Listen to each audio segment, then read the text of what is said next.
ഒന്നാമത്തെ ചോദ്യം, ഇന്ത്യൻ ഭരണഘടനയുടെ 7-ാം പട്ടിക ചുവടെ നൽകിയിട്ടുള്ളവയിൽ എന്തുമായി ബന്ധപ്പെട്ടിരിക്കുന്നു? ഉത്തരം ഓപ്ഷൻ സി, കേന്ദ്ര സർക്കാരിനും സംസ്ഥാന സർക്കാരുകൾക്കുമായി നൽകിയിട്ടുള്ള അധികാര വിഭജനം പരാമർശിക്കുന്നു. രണ്ടാമത്തെ ചോദ്യം, ഇന്ത്യൻ ക്രിക്കറ്റ് താരം സച്ചിൻ തെണ്ടുൽക്കറിന് ലഭ്യമായ അംഗീകാരങ്ങളിൽ ചിലതാണ് താഴെ നൽകിയിരിക്കുന്നത്. ശരിയായവ തിരഞ്ഞെടുക്കുക. 1. കായിക ലോകത്തെ ഓസ്കാർ എന്നറിയപ്പെടുന്ന അംഗീകാരമായ ലോറസ് പുരസ്കാരം നേടിയ ആദ്യ ഇന്ത്യക്കാരൻ. 2. ഇന്ത്യൻ വ്യോമസേനയുടെ ഓണററി ഗ്രൂപ്പ് ക്യാപ്റ്റൻ പദവി ലഭിച്ച ആദ്യ വ്യക്തി. 3. രാജ്യസഭയിലേക്ക് ആർട്ടിക്കിൾ 80 പ്രകാരം നാമനിർദ്ദേശം ചെയ്യപ്പെട്ട ആദ്യ മുഴുവൻ സമയ കായിക താരം. 4. തിരഞ്ഞെടുപ്പ് കമ്മീഷൻ്റെ നാഷണൽ ഐക്കണായി തിരഞ്ഞെടുക്കപ്പെട്ട ക്രിക്കറ്റ് താരം. ഉത്തരം ഓപ്ഷൻ ഡി, എല്ലാം ശരിയാണ്.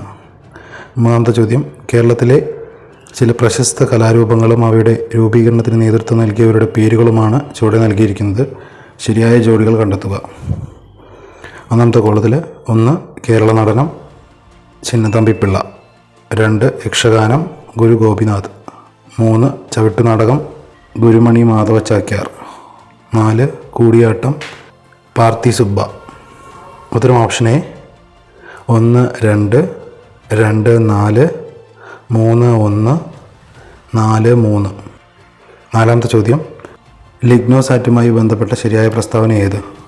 ഉത്തരം ഓപ്ഷൻ ബി, ലോകത്തിലെ ആദ്യ തടി കൊണ്ട് നിർമ്മിച്ച ഉപഗ്രഹമാണിത്. അഞ്ചാമത്തെ ചോദ്യം, ഇന്ത്യയുടെ സാമ്പത്തിക അതിർത്തിയിൽ ഉൾപ്പെടാത്തത്? ഉത്തരം ഓപ്ഷൻ സി, ഇന്ത്യക്കകത്തുള്ള മറ്റു രാജ്യങ്ങളിലെ എംബസികൾ, ഹൈക്കമ്മീഷനുകൾ.